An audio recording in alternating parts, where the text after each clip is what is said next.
Hace muchísimos años, tuve mi primer contacto con el tema que nos ocupa en este universo Iker.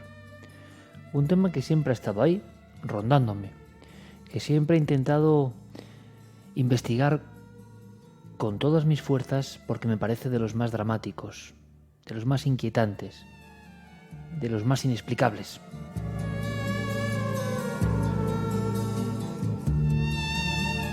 En la población de Hernani, en Guipúzcoa, aproximadamente hacia 1985, se dice pronto, yo era un niño, 12 años, dormía yo en casa de unos amigos de mis padres y en la cabecera de la cama, siempre los libros aparecen de la forma más inesperada, mágicamente en ocasiones, había una porción de colección de otros mundos. ¿Os acordáis de los libros de otros mundos? Seguramente los más veteranos han esbozado una sonrisa. Unos viejos libracos de tapa dura, pequeñas joyas que hoy se encuentran todavía en las librerías de viejo, de la editorial Plaza y Janés, a veces con ribetes dorados, y algunos grandes escritos de grandes investigadores. Aquel libro era negro, el filo plateado y dorado, el título Desapariciones misteriosas.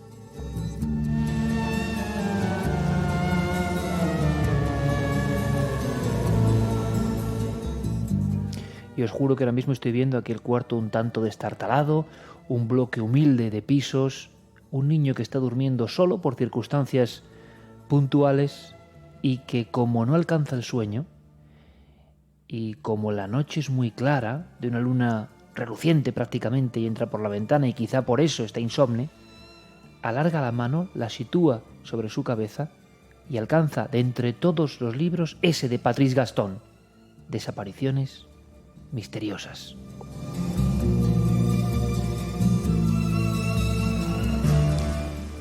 Y lo leí con asombro, con delectación, con fascinación y con la sensación de que profundizaba en un tema que hasta aquel momento desconocía. Ese libro de tapas oscuras me trajo un mundo que nunca me ha abandonado, que siempre ha estado paralelo a mi camino como investigador. Yo sabía algo de los ovnis, era mi pasión de niño. Llevaba más de un año intentando hacer pesquisas a mi modo y manera, con los escasísimos medios de un niño de aquella época y de aquel tiempo. Sin embargo, aquello me produjo un especial desazón, porque los casos que contaban, los casos que se reflejaban en aquellas letras escritas a principios, muy principios de los 70, representaban algo que era un horizonte nuevo para mí. Los ovnis eran un mundo con su principio y su final, con su cierta lógica, con la idea, para mí creída absolutamente, en aquel instante, de que astronaves de procedencia desconocida, casi con tuercas y tornillos, aterrizaban de cuando en cuando, incluso en algunos parajes de nuestro país, y en el fondo cambiaban la vida de las personas, en una especie de síntoma o virus que poco a poco, seguro creía yo, iría cubriendo a la especie humana. La toma de conciencia de que ellos, los extraterrestres, existían, y no solo existían, sino que eran capaces de venir hasta nosotros. Como digo, había cierta lógica, cierta estructura en la idea que yo tenía de los ovnis, pero en cuanto a las desapariciones, la estructura, la lógica, desaparecía, saltaba hecha añicos. Y eso es lo que hacía de aquel tema algo fascinante y peligroso. El primer caso que leí, ese tampoco lo puedo olvidar.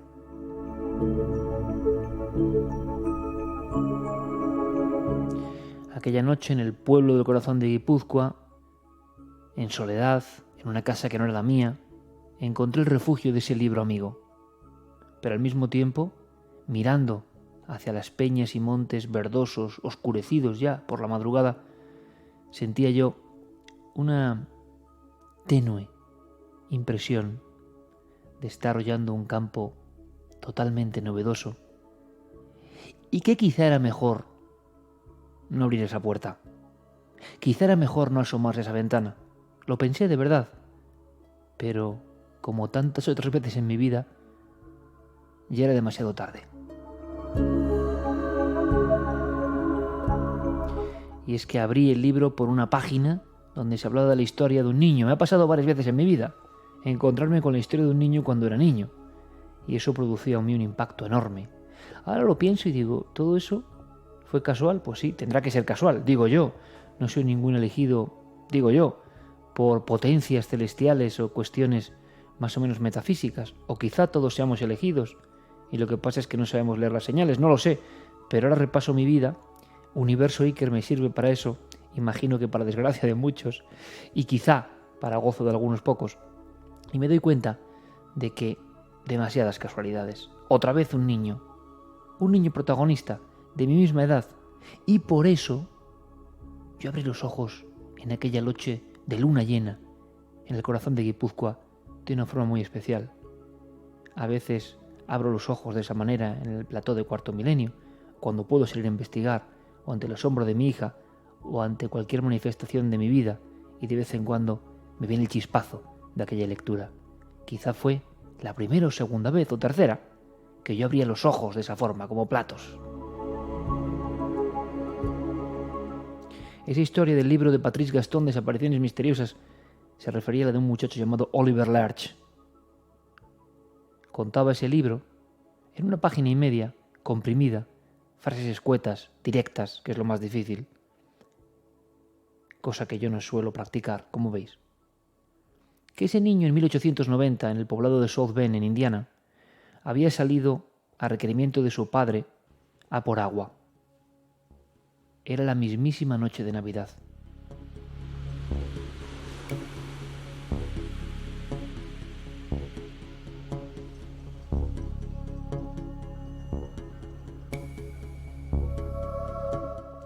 Y ahora todos hemos sentido eso, la Navidad, siglo XIX, una casa con la chimenea humeante, unas viandas en la mesa y faltaba agua. El padre de Oliver dice, hijo, 11 años, ve al pozo, lleva este viejo cubo que tantas veces ha hecho el mismo camino. Y estamos imaginando el cubo, ¿verdad? El cubo es rumbroso ya. Y el niño, por supuesto sin rechistar, que se anuda las botas gruesas, acostumbrado a vivir en la nieve prácticamente del invierno, y que sale tranquilamente incluso dejando la puerta entreabierta. No podía sospechar lo que le iba a ocurrir al lado, en la propia esquina de su hogar.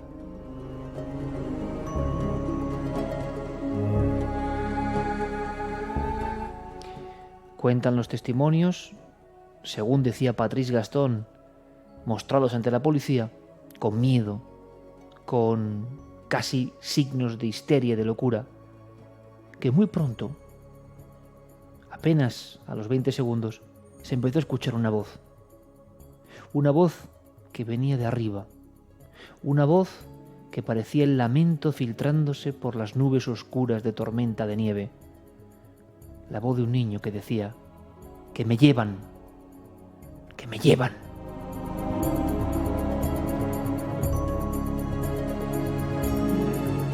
Y aquellas personas enloquecidas que eran la familia de Oliver Larch, que además tenía invitados aquella noche tan importante, que era una noche entrañable, era una noche de amistad, una noche de paz. Todo aquello se había roto y aquellas voces, aquellas gargantas quebradas estaban contando el drama inexplicable de la desaparición de su propio hijo, Oliver Larch, 11 años, 1890. Al parecer, había caminado entre 14 y 20, varían las versiones, pasos en aquella nieve fresca, tan fresca que quedaban las huellas de sus humildes botas con algo de tacón, firmes, decididas, hasta que en un momento dado se cortan. No hay más huellas, solo nieve pulida, fresca, inmaculada, sin tocar, y el cubo a un lado, el cubo viejo de herrumbre, de varias generaciones, y que esta vez no llegó al pozo, que apenas se encontraba 80 metros. Entre la esquina de la casa y el pozo, algo había sucedido. La última pista, unas voces en el cielo, cada vez más lejanas, audibles perfectamente por toda la familia, que ya se arremolinaba con mantas, el padre cogiendo la escopeta de caza. ¡Que me llevan! ¡Que me llevan!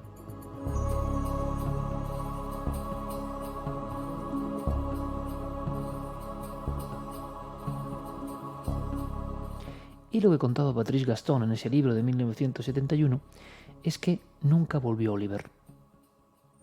Que se escuchó aquella voz, aquel lamento, hasta que se apagó. ¿Se imagináis la escena? Hoy podemos pensar si ocurrió realmente así o no.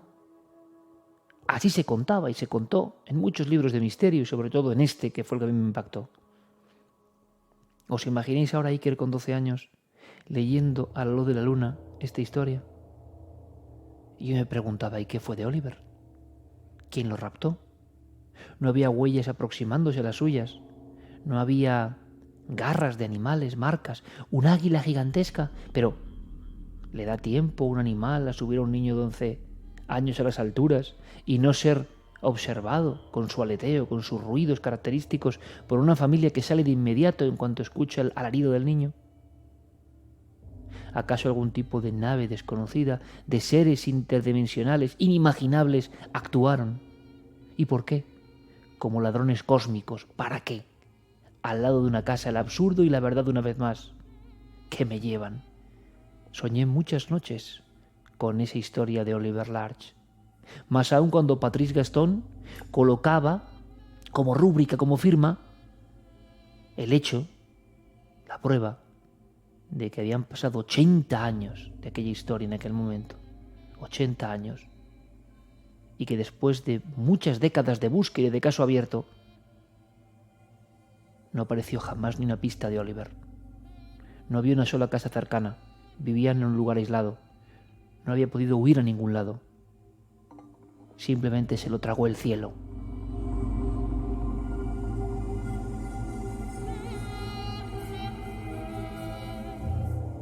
Yo tenía la esperanza en aquel momento, a mis 12 años, de que estas cosas hubiesen ocurrido, de que estas garras del cielo se hubiesen apoderado de personas, incluso de niños, pero muy lejos de mi hogar. Uno en su mente infantil, cuando descubre algo que es misterioso y que fascina pero al mismo tiempo asusta, piensa que en el hogar tiene que estar protegido.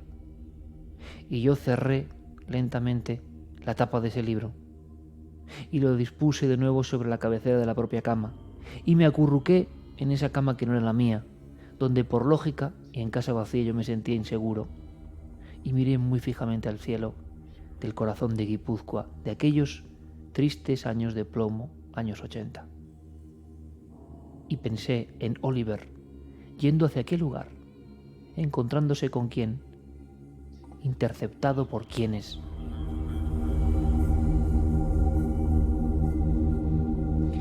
La idea de que un ser de otro mundo, un extraterrestre en los que yo creía firmemente, y sigo creyendo en la existencia de extraterrestres, pero que yo veía como casi cotidiano en aquella mente mía infantil, el hecho de que pudieran interactuar, ¿no?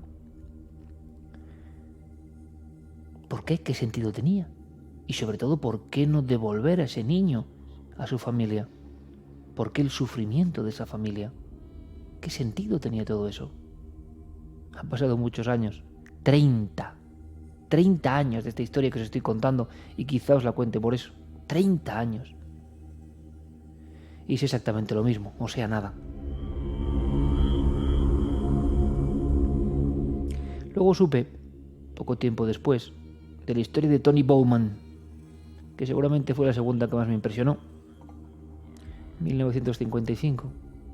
Madre, padre y niño. Y caminan por la campiña. Y ya no es la noche oscura, ya no es la tiniebla en el techo, en la bóveda celeste. Ya no es incluso el hecho entre dramático y romántico de la Navidad y la nieve, no. Es plena jornada primaveral. Es un matrimonio con su hijo que pasa un día en el campo y que van andando los tres prácticamente en línea. El niño en un momento dado se fija en algo que parece estar en unos matojos. Quizá una flor, quizá un bicho, quizá un destello del sol, un colorido. Tony Bowman apenas tiene 5 años. Sus padres van a menos de 2 metros de él. Nunca debió desviarse hacia el matorral.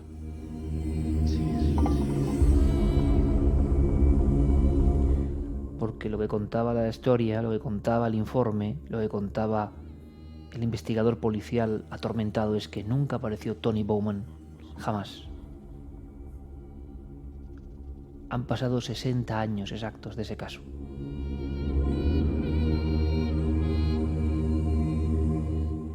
Son personas absorbidas por la nada. Son personas interceptadas por algo que no es conocido ni convencional. Son casos que se escapan a cualquier tipo de filiación.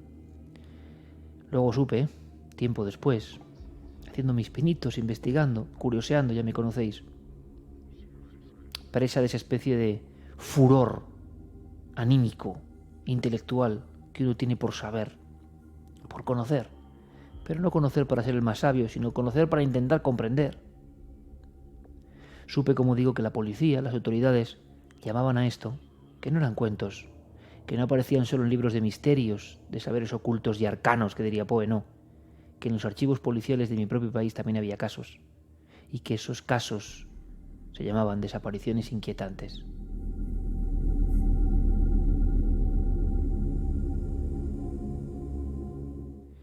Se dio la casualidad o no, de que precisamente cuando yo estaba con ese impacto del libro de Bowman, de Oliver Larch, de las desapariciones inquietantes, cuando empezaba a vislumbrar ligeramente el horizonte de un tema que quizá podía tener que ver con los ovnis, o quizá no, se produjeron los dos sucesos más raros en la historia de nuestro país.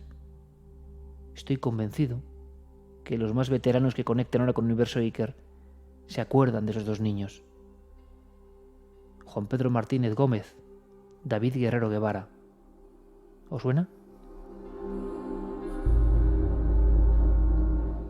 A lo mejor si digo el niño de Somosierra y el niño pintor de Málaga, os resuena más.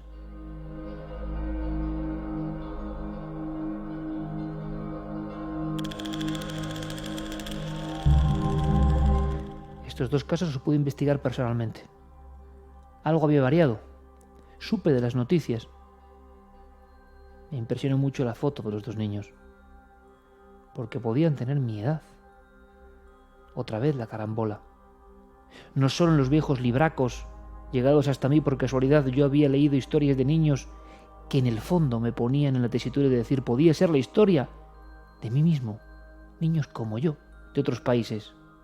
Se estrechaba el círculo y conocía a través de la televisión, por ejemplo, de la imagen que parecía antigua en aquel tiempo de un niño vestido de comunión, mirándome desde algún lado, pero que ya no está.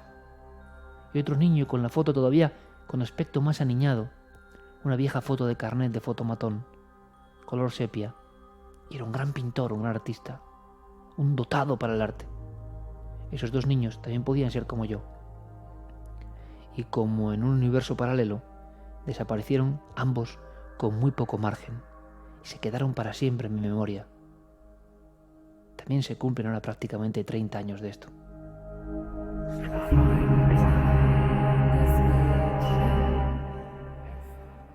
Pero yo no sabía que la historia del niño de Somosierra, del niño pintor, era tan complicada, que iba a tardar tanto en resolverse. El niño de Somosierra desapareció en ese puerto, en la vieja carretera, una noche de San Juan de 1986. Se le pierde la pista en un momento dado. Viaja con sus padres en un camión que porta ácido sulfúrico, tiene un accidente.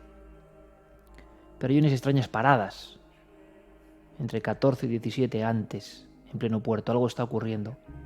Lo que más me sobrecogió, siendo yo un joven que investigaba, lo que más me impresionó, es saber de un pastor que dijo que justo junto al camión, en pleno accidente, vio una furgoneta y unos seres vestidos como médicos y con pelo albino. Unos seres que revolvían entre los restos del accidente humeante.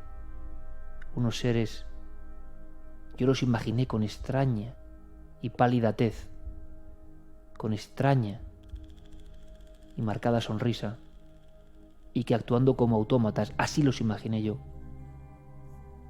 encontraban algo en mitad de aquel desastre. Ese algo a lo mejor era, o a lo peor, el niño Juan Pedro Martínez Gómez.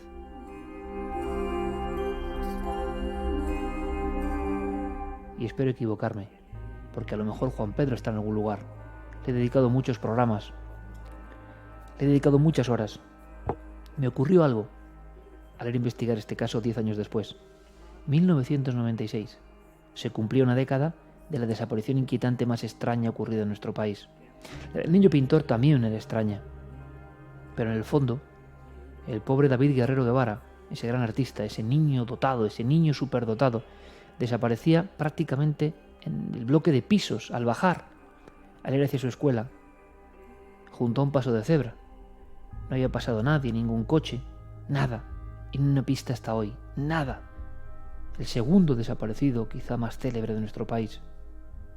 Hombre, el desaparecido más célebre oficialmente es Federico García Lorca, que mientras no se demuestre lo contrario nadie sabe dónde está. Pero se supone que está ubicado en un lugar, más o menos. David Guerrero sería el tercer desaparecido más extraño y sin duda el segundo y el más importante desaparecido inquietante moderno, Juan Pedro Martínez Gómez. Porque el niño pintor de Málaga desapareció en un abrir y cerrar de ojos, por desgracia. ¿Cómo pasa esto? Como si la misma garra de Oliver Larch hubiese extendido maléficamente sobre él. ¿Por qué? No lo sabemos, no lo entendemos. Y ese no entender es lo que nos descorazona, los que nos sitúan junto al misterio, lo que nos hace pensar y pensar y no llegar a ningún tipo de conclusión. Pero en el fondo, como digo, ocurría en una populosa barriada, ocurría con gente alrededor, querámoslo o no, aunque nadie viese nada. Pero lo de Juan Pedro, lo del niño de Somosierra, eso era tan raro que no tuve la menor duda. Se cumplieron 10 años, yo trabajaba ya en una revista y me fui a hacer el recorrido del niño, una década después, y pasaron algunas cosas increíbles.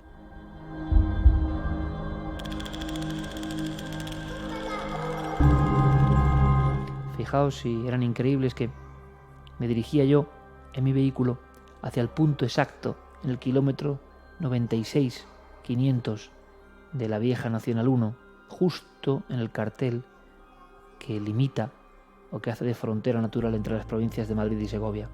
Allí había ocurrido algo. Allí el camión Volvo F12 del padre del chico había tenido un accidente. Parece que ese camión iba a gran velocidad buscando quizá los captores de su propio hijo. Pero entonces, ¿qué vio ese pastor?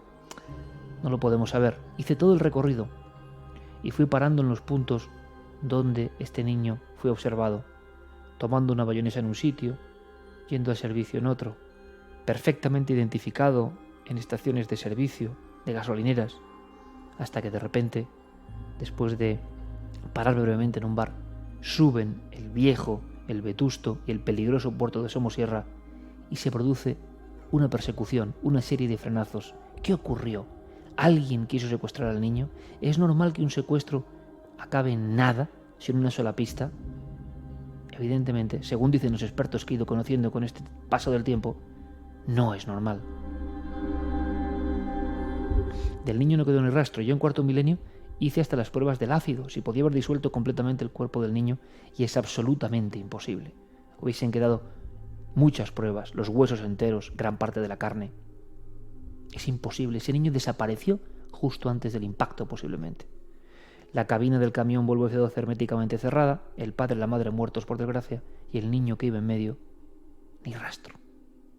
Cuando yo llegué allí, 10 años después, me pasó algo increíble, justo en el punto del accidente. En la carretera nueva, pero justo en el punto del accidente, y yo me quedo alucinado, hay un camión volcado. Exactamente como si alguien estuviese reproduciendo para mí aquella escena que yo tantas veces había imaginado. Aquella escena que yo había visto incluso en los periódicos de la hemeroteca. Era igual. Imaginaos, por favor, mi cara, yo doy mi palabra, lo filmé, cuando me fijo en el modelo y es exactamente un camión de marca Volvo. Imaginaos mi cara cuando voy un poco más allá a mirar las siglas de ese camión y leo F12. F12 era el modelo que conducía aquella noche de San Juan el padre de Juan Pedro Martínez Gómez. Imaginaos cuando, ya en mi asombro absoluto, pálido, ¿lo que está pasando aquí? Un camión que ya era viejo, una marca concreta y un modelo idéntico. Volvo F12 en el punto exacto 96.500 en la cartera del accidente, el día que yo voy para hacer el 10º aniversario. Los bomberos todavía trabajando, por cierto. Imaginaos cómo me quedo cuando miro la matrícula. Y es matrícula de Murcia. Como la del padre. Como la familia de Juan Pedro Martínez Gómez. Misma provincia, mismo camión, mismo modelo de camión, lugar exacto del accidente.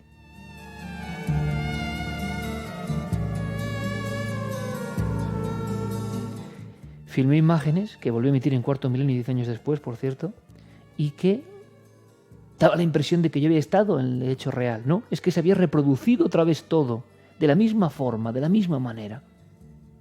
Es que pasan cosas increíbles. En aquella investigación supe lo que eran los tacómetros, supe lo que era la velocidad, la frenada, cómo se investiga por parte de Protección Civil. Me encontré con personas como Rafael Noja de Protección Civil que tenían una marca indeleble en la mirada de tristeza. 10.000 personas se utilizaron, 10.000 personas para peinar la zona. Y del niño no había ni rastro. Rafael, gran profesional, me dijo, parecía que ese niño, y eso me sonaba, se lo había llevado el cielo.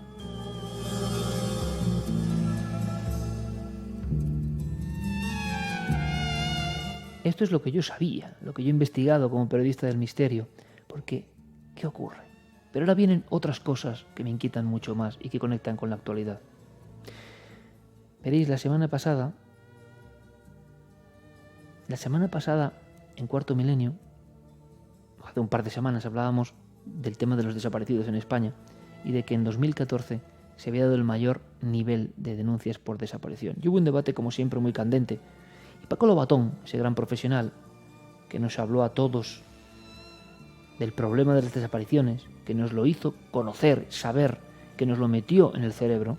Qué importante es la labor del periodista para esto, porque antes yo creo que a nivel popular nadie se interesaba por los desaparecidos.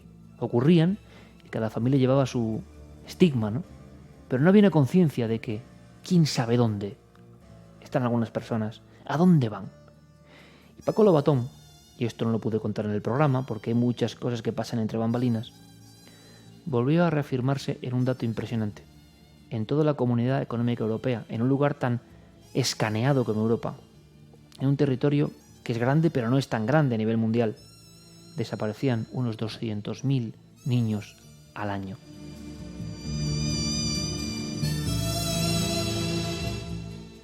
No me he equivocado, lo decían los datos oficiales. Desaparecidos, 200.000 niños al año. Es de tal gravedad esto, y es de tal gravedad que no se comente de vez en cuando, y es de tal gravedad que se investigue tan poco o que las fuerzas de seguridad tengan pocos medios para investigar, que a uno le parece que está viviendo una extraña película negra. Una película de esas de temor que vamos a ver al cine, uy, qué estremecimiento, no. La película me la he encontrado yo, que he indagado mucho en este tema, en los archivos del propio Grupo 20 donde estaban los desaparecidos inquietantes. Hace unos 15 años me metí yo en uno de esos archivos. Porque claro, en Universo Iker os quiero contar mis cosas, mis experiencias. Podemos hablar de muchos temas, pero es que yo cuento lo que yo también he vivido. Y yo he estado en la delegación del Grupo 20 y en las asociaciones de desaparecidos que guardaban y custodiaban informes policiales y colaboraban con la policía, porque es imposible si no. No hay medios, no hay agentes para tantas personas que son como absorbidas por el cielo.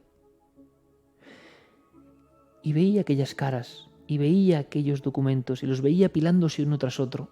Y en un momento dado, pasé a un despacho, y hubo una imagen que me impresionó, que recuerdo que fotografié. Y eran un montón de expedientes, os imagináis, un montón de torres, como ya polvorientas, con carpetas finas, y en cada una de ellas un rostro, una cara, de un niño, de un joven, de una persona como yo, de una persona como cualquiera de vosotros.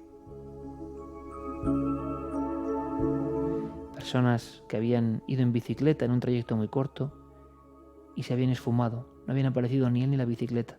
Personas cogiendo setas con amigos, tranquilamente, practicando el arte de la micología, viéndose unos a otros y de repente uno ya no está. Y no vuelve jamás. Personas que en su propio vehículo acudían a un parking, sacaban el billete del parking, era una cuestión de minutos y nadie les veía ni salir del parking ni siquiera. Desaparecían. En un momento dado, alguien los interceptaba. La pregunta es: ¿alguien humano? Es lo lógico, ¿no? ¿Por qué? ¿De qué forma? Nunca hubo comunicación con las familias, nunca hubo ningún tipo de petición de rescate, nunca hubo una sola prueba. Y esos casos, que a mí me parecían propios de ese libro dramático de Patrice Gaston, Desapariciones misteriosas, ya no estaban en las páginas sepia de Otros Mundos, aquella colección, no. Estaban en cualquier calle, estaban en cualquier barrio, estaban en cualquier ciudad, estaban en mi mundo. De ese libro fantasmal habíamos pasado una realidad, y esto me ha pasado muchas veces, de esa primera inmersión en el archivo de un tema y luego a la comprobación real de que en el mundo en el que tú vives y que crees seguro y hermético y apacible están pasando cosas increíbles. Y cuando pasaba uno tras otro, los archivos, lo he hecho muchas veces, de los desaparecidos, cada cara os aseguro que se me quedaba mirando y yo sentía que había una pregunta sin respuesta. ¿Dónde estáis? Como Louis Large en Indiana en 1890. ¿Dónde estáis? ¿Quién os ha arrancado de la realidad? ¿Se explica todo a nivel criminal? ¿Se explica todo a nivel físico? La lógica nos tiene que decir que sí, pero esta realidad también da mucho miedo. Bueno, diría algo más. Esta realidad que pasa de lo fantasmal, ovni, adimensional, no sé cómo llamarlo, que yo en un principio creía más. Si lo trasladamos a lo tangible, a lo que nadie podría dudar que ocurre, que es que hay personas que hacen desaparecer a otras personas, esta realidad a mí me da más miedo que la otra. Porque ¿quiénes son esas personas? ¿Qué pretenden? ¿Qué quieren? ¿Cómo se agrupan? ¿Dónde están? ¿Cómo hacen desaparecer a la gente? 200.000 desapariciones de niños en Europa. Esto no tendría que estar en las portadas de los periódicos, en los informativos, en la voz de los periodistas. ¿Habéis oído algo más vosotros de esto? ¿O hay que ir a informaciones súper específicas de gente maravillosa que se esfuerza, que son los asociados a las agrupaciones por los desaparecidos, los familiares, Paco Lobatón, algunas autoridades? Pero, Vox Populi, ¿vosotros conocíais el tema, el drama, el nivel? La pregunta es si, por ejemplo, en Estados Unidos, ¿cuántos niños desaparecen?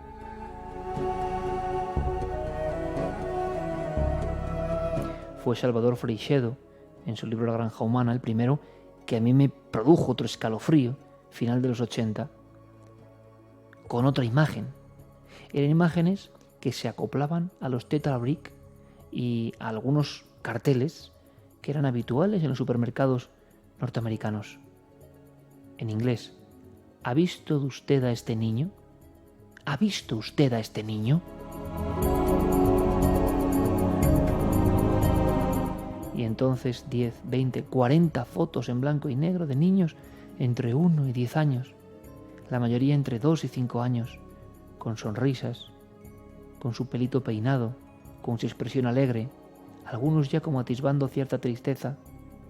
¿Ha visto usted a este niño?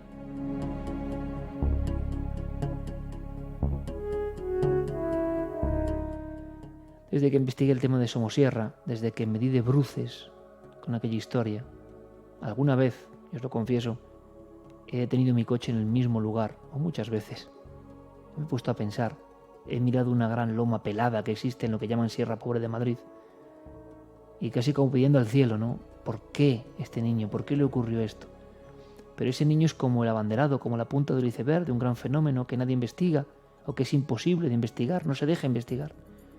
¿Quién se ha llevado a estos niños? ¿Por qué? ¿Nunca aparecerán? El impacto de las fotos de los niños americanos me dejó también muy cao en cierto tiempo. Europa y Estados Unidos comparten esa fenomenología. Los niños desaparecen. Adultos también, por supuesto, pero especialmente los niños desaparecen. ¿Por qué?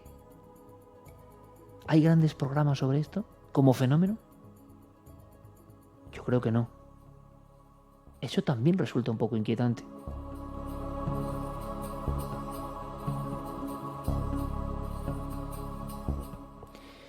Y últimamente hemos visto casos en España donde parece que hay corpúsculos, yo no sé si míticos o no.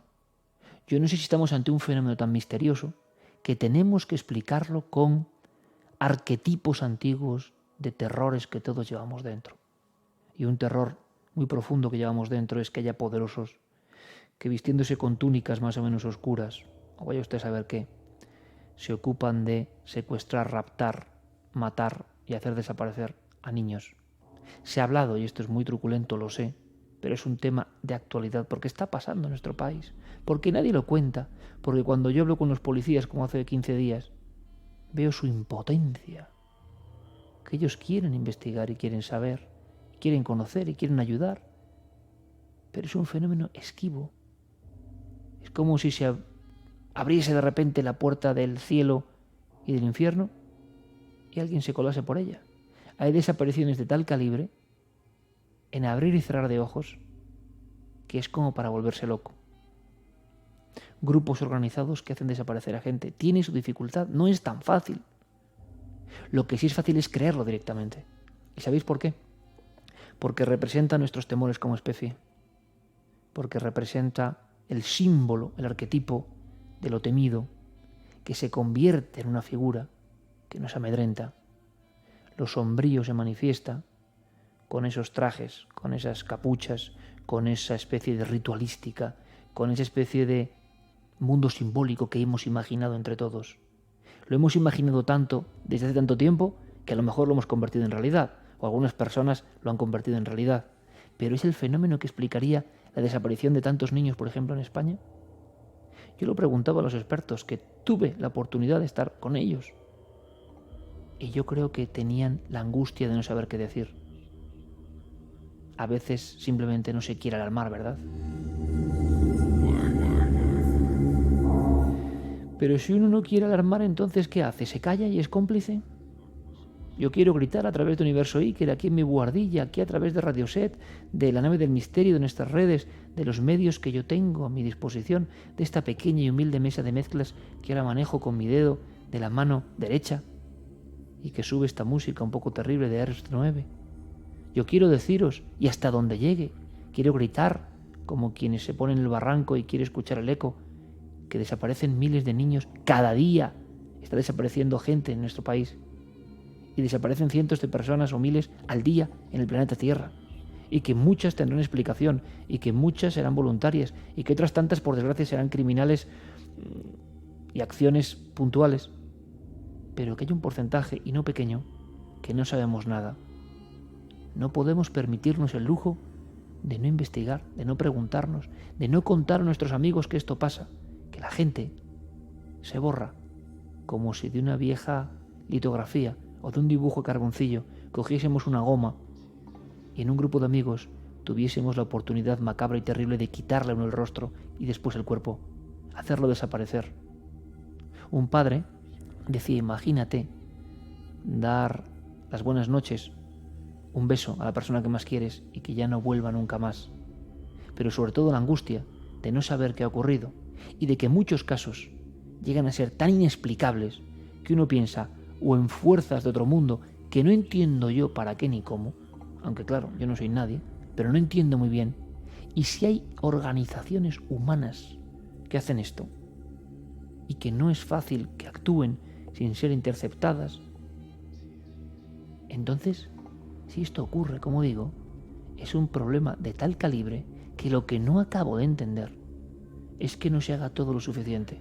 Y creo que me entendéis por dónde voy. Lo que Iker no acaba de entender es que ante las cifras de desapariciones, esto esté como en el 38º tema de interés para el público, para los medios, para la política. Que nadie en sus soflamas, que nadie en sus propuestas, que nadie que quiera arreglar el mundo nos hable de que hay gente que se la llevan simplemente y nadie sabe cómo, de qué forma, hasta cuándo, ni quién es.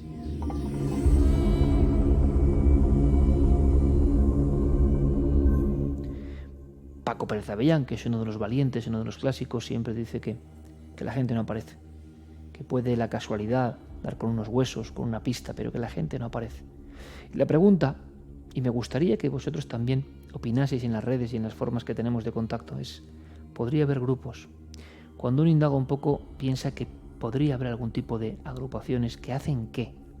¿Será verdad que hay ritos brujeriles y que se emplean a los niños su energía pura? Alguien me dijo una vez que realmente lo que buscaban algunos oscuros, algunos diablos humanos o que tienen en su semilla, por algún motivo que desconocemos, el mal, porque esto es así, y buscan algún tipo de criatura para alimentarse. Uno puede tender a creerse eso porque forma parte de sus miedos, pero por otro lado, siendo crítico, dice: quizá demasiado sencillo, ¿no? Quizá demasiado fácil para explicar un problema tan enorme. Quizá es la opción más lógica dentro de la lógica del misterio, y por tanto, quizá algo falle y hay algo más, algún factor que se nos escapa. Para personas como Freixedo y otros investigadores, desde siempre, los fenómenos extraños, lo daimónico, lo que congrega apariciones, desapariciones, profecías, lo extraño, vamos a llamarlo así, que a veces se planta ante nosotros, eso es lo responsable. Existen criaturas, entidades, que no están lejos, sino que están aquí, y desde siempre, que son capaces de volatilizar a una persona. Tampoco es fácil de creer esto. Pero claro, no puedo decir no es fácil de creer porque tú no eres nadie para tener una comprensión de la complejidad de las cosas y de la existencia. Si nos quedamos en el aspecto más próximo a nosotros, grupos sectarios, grupos que habitualmente vestimos con los oropeles del poderoso, ¿no? Que tiene que hacer una serie de ritos. Bueno, pues luego podemos pensar en la leyenda, podemos pensar en la construcción mental, en la exageración, en cuentos para viejas que cumplen sus funciones, digámoslo así, pero luego nos damos cuenta con cuentagotas que hay noticias de poderosos, de gente extraña realmente, que hace ritos no menos extraños y que de vez en cuando son implicados, son detenidos, pocas veces, y que parece que hacen esto como si fuera una espiral establecida, estructurada, para investirse con cierta aura, quizá dentro de su grupo secreto, no lo sé. Es la encrucijada de este tema. Solo sé una cosa y es lo que quiero contaros. Que desde hace 30 años, en aquella casa en Hernani, en Guipúzcoa, en la noche de luna llena, cuando yo descubrí el libro de Desapariciones Misteriosas hasta hoy, 30 años, he visto que el problema de la gente que deja de ser, el problema de la gente que no vuelve, el problema de la gente que tiene todo por delante, proyecto, felicidad, entusiasmo y de repente, ¡paf!, ya no está. El problema de esa gente, el problema que está en nuestro país, el problema que no es lejano, ese problema no ha hecho más que agravarse. Ese problema no se ha resuelto. Ese problema ninguno que va de sabio por la vida ha sabido despejarme la incógnita. Ese problema sigue ocurriendo. ¿Y sabéis? Pocos hacen caso. Y a veces el reducto del misterio, el reducto de los locos del misterio, de los Quijotes del misterio, es donde precisamente se activan las preguntas, se lanzan los alaridos hoy en día a través de las redes. Pero es como si hubiese una especie de adormecimiento. Esto no interesa. Y no interesa porque somos todos una panda de borricos. Algunos luchamos intentando no serlo, pero ¿somos una panda de borricos? ¿O realmente a alguien le interesa que no nos interese el saber qué pasa con la gente que ya no está, porque un día fue secuestrada por algo o alguien que desconocemos?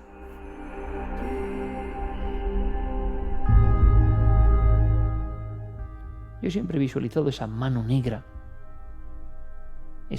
que me imaginé huesuda y fina, no sé por qué, bajando del cielo y llevándose a Oliver Larch en la noche de Navidad de 1890. Yo siempre he pensado que esa mano negra, impulsada por diferentes factores oscuros, existe y actúa, y no sé muy bien cómo hay que defenderse. Algún día os contaré aventuras y desventuras por las tierras de España y del mundo, y como siempre he intentado ser muy precavido. Pero hasta el más precavido, me imagino, le puede ocurrir. Es como una lotería macabra, y es cierto, nadie sabe si va a tener la desgraciadísima suerte de verse implicado en algún asunto que pueda acabar con la desaparición. ¿Os creéis que las personas que ya no están pensaron alguna vez que les podía pasar?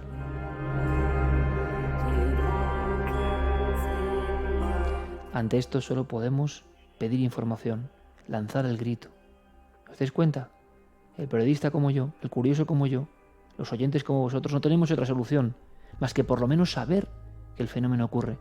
Cuando Paco Lobatón te dice a la cara, desaparecen Iker 200.000 criaturas en Europa, uno tiene dos opciones: callarse, pasar olímpicamente, conectarse a no sé qué historieta, olvidarse y ya está, a otra cosa. A ver qué es lo siguiente bonito. A ver con qué nos emocionamos. ¡Uy, qué caso de miedo! Vamos con otra investigación. O vamos con el siguiente juego de Internet, o el siguiente contenido ponzoñoso de Internet, o con la disputa política, siguiente partido de fútbol. Dejarlo ahí, olvidarlo. ¿Para qué darle vueltas? Si nosotros no vamos a resolver nada. Bien, opción 1. Opción 2. Sé consciente de que esto ocurre. Sé consciente de que esto no tiene una solución fácil. Sé consciente de que tú puedes difundir que esto pasa. Sé consciente de que callarte, en el fondo, puede ser la peor opción si queremos que esto deje de ser un secreto y un misterio y de alguna forma aprendamos qué hay detrás de esta gran herida para la humanidad de la que nadie se ocupa. Callarte y pasar y pensar en otra cosa divertida, fascinante, misteriosa, lo que queráis. O ser conscientes de que esto es una verdad.